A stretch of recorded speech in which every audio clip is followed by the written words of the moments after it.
A graça e paz, igreja. Escutem só. Apocalipse, no capítulo 5, vai dizer: vi na mão direita daquele que estava sentado no trono um livro em forma de um rolo escrito, por dentro e por fora, e selado com 7 selos. Vi também um anjo forte que proclamava com voz forte: quem é digno de quebrar os selos e abrir o livro? Ora, nem no céu, nem sobre a terra, nem debaixo da terra, ninguém pode abrir o livro, nem mesmo olhar para ele. E eu chorava muito, porque ninguém foi achado digno de abrir o livro, nem mesmo de olhar para ele. Então um dos anciãos me disse: não chore, eis que o leão da tribo de Judá, a raiz de Davi, venceu para quebrar os 7 selos e abrir o livro. Estou falando de Cristo Jesus. Estou falando daquele que é digno de louvor, de honra e de glória.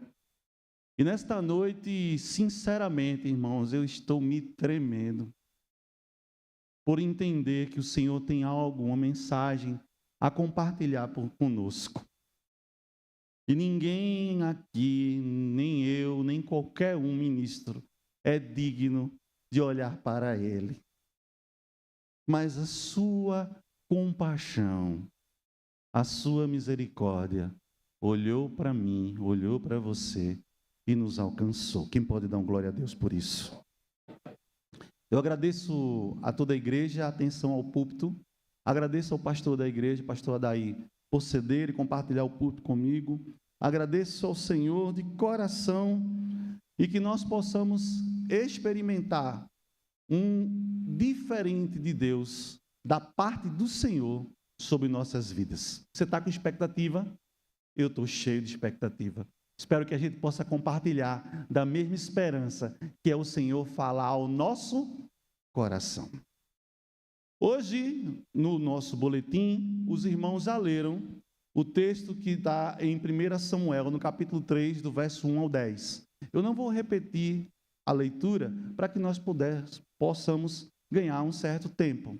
Mas o que eu quero dizer e dar um destaque é ao tema de hoje. O tema de hoje, meus irmãos, é fala, Senhor, porque o teu servo ouve. Fala, Senhor, porque o teu servo ouve. Nós estamos diante de uma situação muito conhecida por toda a igreja, onde o profeta Samuel, ele está na casa de Eli, e ele tem uma experiência mística, pessoal, individual e irrepreensível. Algo de uma plenitude inimaginável acontecer com um ser humano. O Senhor falou o seu nome. Ocorre, meus irmãos, que eu quero dar um passo atrás para contextualizar que situação é essa, que jovem é esse. Já tivemos uma oportunidade de falar um pouco a seu respeito no Dia das Mães, quando me foi dada a oportunidade de pregar no Dia das Mães. Conversamos sobre a importância da família e o discipulado familiar. Mas nesta noite, eu quero dar um destaque a essa voz. Eu quero dar um destaque a algo que foi emblemático na vida desta pessoa e que fez total diferença sobre a vida dela. Na expectativa em que nós possamos nos projetar diante dessa realidade e pensar como nós estamos diante dessa voz. O profeta Samuel, como todos sabemos, é filho de Ana. Ana era uma serva, uma israelita do Senhor. Ela é casada com Eucana. E ele, na época, ele tinha uma outra pessoa na vida dele, Penina. E havia uma certa disputa entre essas duas mulheres acerca da linhagem, a linhagem messiânica que perpassa sobre suas vidas. Ocorre que Ana não podia ser mãe e com certeza as mulheres que estão aqui nesse auditório sabem muito bem o calor, a expectativa, a importância, a representação de ser mãe. E essa mulher ora a Deus de uma forma especialíssima, de uma forma com as entranhas, e coloca-se diante do Senhor, pedindo a Ele que lhe desse um filho, que abrisse a madre, porque era impossível aos seus próprios meios viabilizar isso, como continua sendo impossível aos meios humanos viabilizar a vida, senão recebendo a herança do Senhor, pois os filhos são galardão de Deus. Mas escutem, quando essa mulher decide então buscar ao Senhor com esse nível de intimidade, de profundidade, ela resolve ir ao templo e ela faz uma oração de entrega.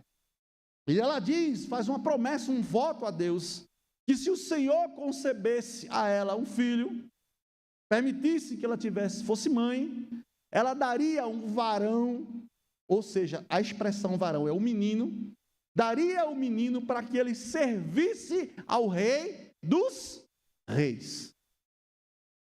Nesse contexto, a marca aqui é marca importantíssima na linha histórica do reino de Israel, porque o período é o período dos juízes, e Deus vai estabelecer, através justamente desse jovem, através justamente dessa madre, uma divisão de eras. A era dos juízes para a era profética.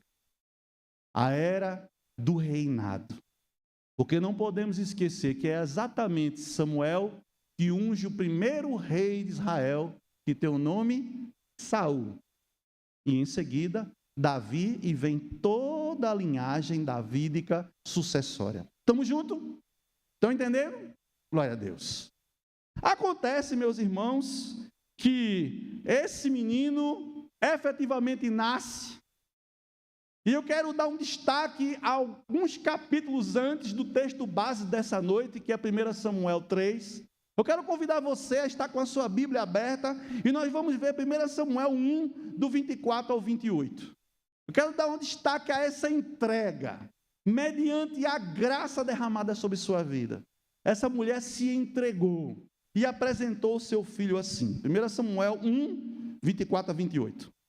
Havendo desmamado, levou consigo um novelho de 3 anos, um efa de farinha e um odre de vinho.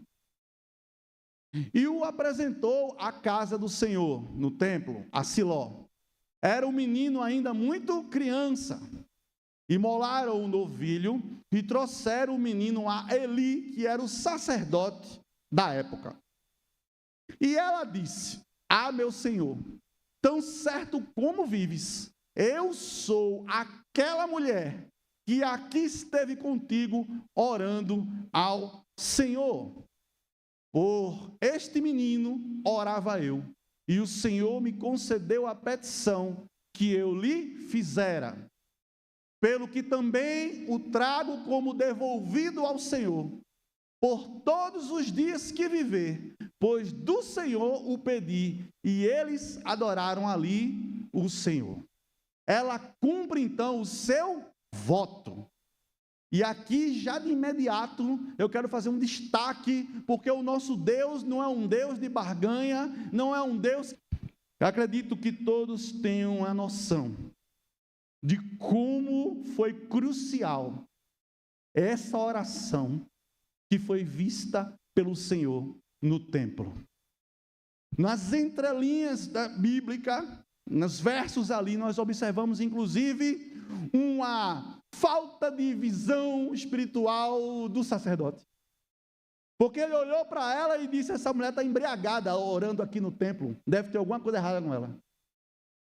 No entanto, ele não teve a percepção, sensibilidade para entender que ela alçava a voz, orando em espírito ao Senhor que tudo pode. Queridos, vamos agora ao texto base. E eu quero fazer uma pregação expositiva, onde a gente vai analisar verso a verso e buscar na sabedoria do Espírito Santo de Deus o que o Senhor quer falar conosco nessa noite. Vamos lá? 1 Samuel, capítulo 3, a partir do verso 1. Eu vou dando a cadência e a gente vai explorando. O jovem Samuel servia ao Senhor perante ali naqueles dias. A palavra do Senhor era muito rara, as visões não eram frequentes. Pare aí.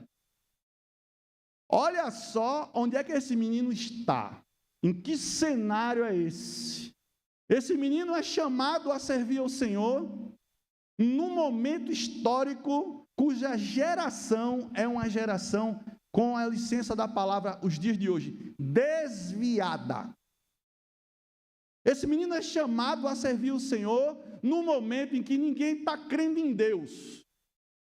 Esse menino é chamado a servir o Senhor, aonde as ofertas e os manjares apresentados ali eram inclusive corrompidos pelos sacerdotes da época, porque os filhos de Eli, Ofni e Finéias, roubavam os pertences do templo, as ofertas que eram dadas, e tiravam para o seu benefício próprio. Se a gente fizer um translado temporal, a gente pode imaginar, nos tempos de hoje, será que a gente não observa algumas coisas próximas a isso? Pessoas que estão no papel de comunicar a voz do Deus que tudo pode, no entanto, não têm dado testemunho disso, infelizmente. E igrejas do Senhor, que são servos e servas, muitas vezes têm apostatado da fé e dado testemunho mau testemunho, porque além dessas coisas que esses meninos faziam, os filhos de Eli, eles ainda tinham relações íntimas com a equipe de recepção da igreja. As moças que ficavam à porta, fazendo a recepção, entre aspas, entregando o boletim, cumprimentando os irmãos, eles tinham intimidade com elas. O que mostra um papel desregrado, fora do padrão cristão que esse pessoal vivia. Resumidamente, a igreja do Senhor estava em decadência. A igreja do Senhor estava contaminada por ídolos, e ídolos muitas vezes pessoais, como se fosse a linguagem do dia de hoje, meu umbigo. Todos faziam as coisas para o seu bel prazer e para o seu benefício próprio. E a adoração, a entrega, o serviço, a doação espontânea, ele era diminuta, pequena, ínfima. Ocorre, meus irmãos, que isso faz. Deus estabeleceu um juízo sobre Israel, e por isso a palavra está dizendo, o jovem Samuel servia ao Senhor. Perante ali naqueles dias, que dias? A palavra do Senhor era muito rara, as visões não eram frequentes. Sabe o que é isso? As pessoas não entendiam, não buscavam a Deus, não ouviam a voz do Senhor. E o Senhor não falava como juízo sobre Israel desviada. Vocês estão entendendo isso? Vamos lá, vamos adiante. Deus quer falar algo conosco. Deus quer nos despertar para algumas coisas. Deus quer falar conosco porque Deus nos ama. Nós o amamos porque Ele nos amou. A corrupção toda de que conversamos não impediu a soberania de Deus. Quem pode dar um glória a Deus aí? Não impediu a manifestação da soberania de Deus. Por quê? Vamos para o verso 2. Certo dia, estando deitado no lugar costumado o sacerdote ali, cujos olhos já começavam a escurecer-se, a ponto de não poder ver. E tendo se deitado também Samuel no templo do Senhor, em que estava a arca, antes que a lâmpada de Deus se apagasse. Verso 4. O Senhor chamou o menino, Samuel, Samuel. E este respondeu, eis-me aqui. Pare aí. Nós estamos no que a teologia chama de epifania. Existe a epifania, é um movimento, é um evento onde a manifestação do Senhor ela é percebida a partir de vozes. Deus fala. Já outro evento é a teofania, é quando a manifestação do Senhor é visível. Por exemplo, quando Moisés entrava no templo, descia sobre o templo da congregação o quê? Uma nuvem. Estão lembrados disso? Pois bem, é visível. Por exemplo, Jesus, ao se batizar, no céu houve uma voz como de trovão, como de muitas águas, dizendo: este é o meu filho, em quem? Pronto, uma epifania. Um movimento místico, um movimento espiritual, onde Deus decide revelar-se a todos que estão ali, no caso do batismo de Jesus, e aqui especificamente, a voz falava ao coração do menino. E essa manifestação sobrenatural é recebida aos ouvidos do jovem, porém o jovem não responde à sua origem. Ele responde: eis-me aqui, Senhor, e o que é que ele vai fazer? Vamos ver o verso 4. Verso 5. Correu a Eli e disse: eis-me aqui, pois tu me chamaste. Olha a quem ele atribuiu a voz. Tu, a voz do profeta, do sacerdote. Mas ele disse: não te chamei. Torna a deitar. Ele se foi e se deitou. Vamos até o 7. Tornou o Senhor a chamar Samuel. Este se levantou e foi ali e disse, pela segunda vez: eis-me aqui, pois tu me chamaste. Mas ele disse: não te chamei, meu filho, torna a deitar-te. Porém, Samuel ainda não conhecia o Senhor, e ainda não lhe tinha sido manifestada a palavra do Senhor. Pare aí. Meus irmãos, nós estamos numa cena onde um jovem, ele foi entregue para servir ao Senhor, e cotidianamente ele habitava onde? No templo. Ele estava sendo discipulado pelo sacerdote de Deus. E o sacerdote de Deus lhe ensinou uma coisa que todos vão, de comum acordo, vão concordar, que ensinou a ter obediência. Concorda comigo? Porque o menino, toda vez que ouvia a voz, prontamente se levantava para obedecer. E quem ele procurava? O seu discipulador, o seu pastor, o seu mentor. Compreende isso? Se isso é uma marca clara de que aquele menino que foi entregue para ser cuidado por Eli, Eli o discipulou acerca da obediência. Porém, Eli não ensinou a ele a quem é Deus. Não ensinou ele a identificar a voz de Deus. Tanto que o menino escuta a voz do Altíssimo, que inegavelmente deve ter uma marca inegável, mas ele se confunde. Face o quê? A sua humanidade.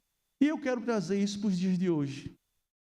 Nos dias de hoje, eu pergunto, quantos aqui já têm a certeza, a convicção que Deus chamou seu nome? Quantos aqui têm a experiência de Deus falar com você? Quantos aqui podem dizer assim, como diz a linguagem nordestina: eu morro, mas eu não arredo o pé de dizer que Jesus falou comigo? Quantos aqui podem dar a vida por essa certeza?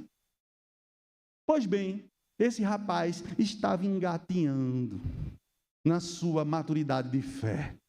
Ele sabia muito bem os ritos, a ritualística, o que se esperava de comportamento, de posicionamento, de respeito, de resposta pronta e imediata a uma liderança. Ele sabia muito bem essas coisas. A palavra diz que ele estava deitado onde? Estava deitado no lugar próximo à arca da aliança. E no momento em que ele estava deitando, o Senhor falou com ele antes que a lamparina se apagasse. O irmão sabe o que é isso? Significa dizer, as lamparinas eram postas azeite nelas. E o iniciava a madrugada à noite. E naturalmente isso ia sendo consumido durante o translado da noite. E antes de chegar na manhã e o raiar do dia. Ou seja, na alta madrugada, antes que a lamparina se apague, o Senhor falou com ele. E essa palavra ela tem concordância bíblica, porque o Senhor também diz lá em Provérbios: aqueles que me buscarem de madrugada me acharão. E eu pergunto à igreja do Senhor: vocês estão buscando ao Senhor de madrugada? Experimente. Oh, Pai, experimente. Experimente acordar de noite, dobrar os seus joelhos e dizer: Senhor, estou aqui, Pai, fala comigo. Experimente levantar, ciente que os olhos do Senhor estão postos sobre sua vida. E aquilo que você acha de impossível, Ele é o Deus do impossível. Toda a autoridade foi dada a Jesus. Sobre os seus ombros está o governo. Ele é a majestade das nossas vidas. Busque ao Senhor a todo tempo. Mas eu vou dar uma dica bíblica, especialmente de madrugada. Ocorre, meus irmãos, que o texto vai continuar e nós vemos claramente o entendimento do menino estar fragilizado. Há uma consideração também teológica acerca de quem é Deus. Um teólogo chamado Langston vai dizer em sua sistemática que Deus é um espírito pessoal perfeitamente bom, que em seu santo amor cria, sustenta e dirige tudo. Vou repetir. Deus é um espírito pessoal perfeitamente bom, que em seu santo amor cria, sustenta e dirige tudo. Pois bem, esse menino precisava ouvir a voz do Criador. Esse menino precisava entender a fonte que o sustenta. Esse menino precisava entender o DNA do amor que governa todas as coisas, porque o homem pode pensar, fazer planos, mas a última palavra vem do Senhor. Vamos avançar, verso 8 ao 10. O Senhor, pois, tornou a chamar Samuel pela terceira vez, e ele se levantou e foi a Eli e disse: eis-me aqui. Meu Deus, pois tu me chamaste. Ele atribuiu novamente a origem da fala ao seu pastor. Então entendeu Eli que era o Senhor que chamava o jovem. Por isso, Eli disse a Samuel: vai deitar-te, e se alguém te chamar, dirás, todos juntos: fala, Senhor, porque o teu servo ouve. Só mais uma vez. Fala, Senhor, porque o teu servo ouve. E foi Samuel para o seu lugar e se deitou. Vamos para o último verso. Então veio o Senhor, e ali esteve, e chamou como das outras vezes. Deus usou a mesma intensidade de voz, a mesma metodologia, a mesma janela de oportunidade, como se diz nos tempos de hoje. Deus usou do mesmo mecanismo, mas agora o menino estava preparado, agora o menino foi instruído a como orar. E acontece, meus irmãos, que Deus, chamando ele como das outras vezes: Samuel, Samuel. E este finalmente responde: fala, porque o teu servo ouve. Agora sim, depois de tantos chamados, Finalmente, Samuel vai responder à pessoa certa, a pessoa espiritual de Deus, o espírito pessoal de Deus. O Senhor de sua vida, aquele a quem sua mãe o consagrou e o entregou para seu servo, agora estabelece-se uma comunicação direta. Há um emissor e um receptor, há um meio de comunicação, há uma mensagem a ser entendida, compreendida. Eu quero falar com você. Quando esse menino percebe isso, e ele ouve isso, ele se coloca na posição de servo. Finalmente, aquela pessoa, aquela mãe que orou um dia, meu filho vai ser teu servo. Finalmente, aquela mãe que projetou poder ouvir o menino orando, falando com Deus, tendo intimidade com Ele. Finalmente, aquele plano divino vai encontrar ressonância, reciprocidade, concretude. A coisa vai acontecer agora. Porque quando ele diz, fala que teu servo ouve, aquilo que é ligado na terra, é ligado no céu. Agora não é mais um menino e o seu pastor, agora é o próprio Deus falando ao seu servo. Agora a coisa é diferente. Porque agora ele identifica a frequência sonora no espírito. E identifica a voz do seu Criador. E se coloca na posição que precisava se colocar, que é a posição de servo. E agora eu faço uma pergunta, igreja, nós somos servos desse Deus? Primeira pergunta, ele falou ao teu coração, em algum momento, você está afastado do Senhor, longe, ou você está afastado do Senhor perto, está aqui dentro, mas o coração não está aqui. Porque tem pessoas que estão, às vezes, lá fora e estão dando mais testemunho do que a gente que está aqui dentro. Acontece, meus irmãos, que nem todos que ouviram o mesmo chamado reagiram da mesma forma. E é possível entender o coração desse menino, porque os próprios discípulos de Jesus não reconheceram ele. Vocês querem ver? Vamos lá para alguns textos de apoio. Marcos capítulo 10, verso 21 e 22. Olha só.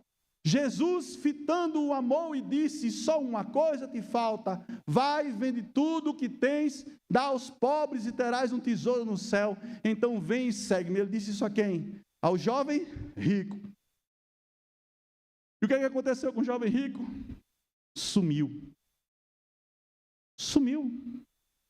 Nem respondeu e nem seguiu. Vamos agora, meus irmãos, há um outro caso que as pessoas apresentam justificativas para não segui-lo. Olha só o que está posto lá, em Lucas capítulo 9, verso 59 ao 62. Lucas capítulo 9, do verso 59 ao 62. Jesus está interagindo com as pessoas. Jesus está interagindo com as pessoas, Jesus está fazendo discípulos. Jesus está falando. Os ouvidos estão recebendo a mensagem, mas o coração está respondendo assim. A outro disse Jesus, segue-me. Ele, porém, respondeu, essa outra pessoa, permita-me ir sepultar meu pai. Mas Jesus insistiu, deixa os mortos o sepultar aos seus próprios mortos. Tu, porém, vai e prega o reino de Deus. Outro lhe disse, segue-te-ei, Senhor, mas deixa-me primeiro despedir-me dos de casa. Mas Jesus lhe replicou, ninguém que tenha posto a mão no arado, olha para trás, é apto para o reino de Deus. O que nós estamos vendo? Procrastinação. Procrastinar é você adiar algo que você pode fazer hoje e você deixar para outro dia. Você tem competência, você reúne os elementos necessários para você cumprir agora, mas você deixa para outro dia. O que essas pessoas estão fazendo é, dentro da sua realidade, olhar para Jesus, Jesus dizendo, segue-me, e ela dizendo assim, agora não dá, eu tenho outro compromisso, agora não dá, eu estou ocupado, deixa eu ir me despedir dos meus, tipo, deixa eu fazer minha última festinha de confraternização, tipo, deixa eu ir sepultar os meus mortos. Queridos, no entanto, existiram outros que ouviram a voz do Senhor, chamando, assim como chamou a Samuel, e a reação foi completamente diferente. Observe o que está posto lá, meus irmãos, em Marcos capítulo 2, verso 13 e 14. De novo saiu Jesus para junto do mar, e toda a multidão vinha ao seu encontro, e ele os ensinava. Amém.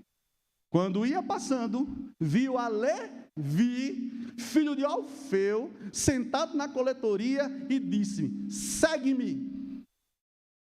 Ele se levantou e o seguiu. Ponto. A perícope bíblica termina aí. Não se fala mais de Levi em nada. Ele simplesmente ouviu a voz e obedeceu. Categoricamente obedeceu, imediatamente obedeceu, sem titubear obedeceu, entendeu de quem tenha vindo a voz. E eu pergunto à igreja, Deus tem falado contigo coisas? Você tem se comprometido com Ele sobre coisas? E a pergunta é, você tem obedecido?